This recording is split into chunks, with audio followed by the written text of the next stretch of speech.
CMR shopping mall మన BHEL circle లో మార్చి 20న energetic star Ram Pothineni గారిచే గొప్ప ప్రారంభం.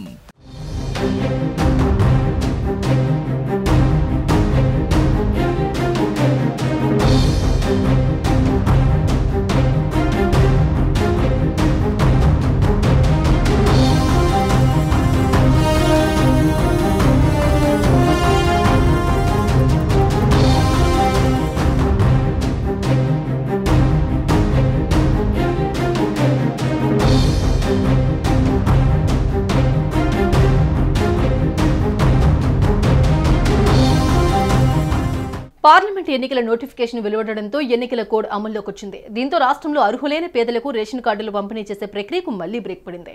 కొత్త రేషన్ కార్డులు ఇవ్వాలని ప్రభుత్వం నిర్ణయించినప్పటికీ సంబంధిత పోర్టల్స్ ఇంకా ప్రారంభించలేదు. మరోవైపు ప్రభుత్వం అమలు చేయాలని భావిస్తున్న కొత్త పథకాలకు బ్రేకులు పడడంతో ఎన్నో ఏళ్లుగా ఆశగా ఎదురుచూస్తున్న ప్రజలు మరికొన్ని రోజులు ఎదురు చూడాల్సిన పరిస్థితి నెలకొంది. తెలంగాణలో కొత్త రేషన్ కార్డులు ఎప్పుడు అని లక్షలాది కుటుంబాలు ఎదురు చూస్తున్నాయి. ఎందుకంటే 6 గ్యారంటీలతో పాటు అనేక సంక్షేమ పథకాల లబ్ధిదారుల ఎంపికకు రేషన్ కార్డు ఖచ్చితంగా కావాల్సిందే. ఈ నేపథ్యంలో రేషన్ కార్డు లేని వాళ్ళు, ఈ మధ్యకాలంలో తమ నెంబర్ గల్లంతైన వాళ్ళు ఇటీవల ప్రజాపాలనలో దరఖాస్తు చేసుకున్నారు. సాధ్యమైనంత త్వరగా రేషన్ కార్డులు జారీ చేయాలని ప్రభుత్వం భావించింది.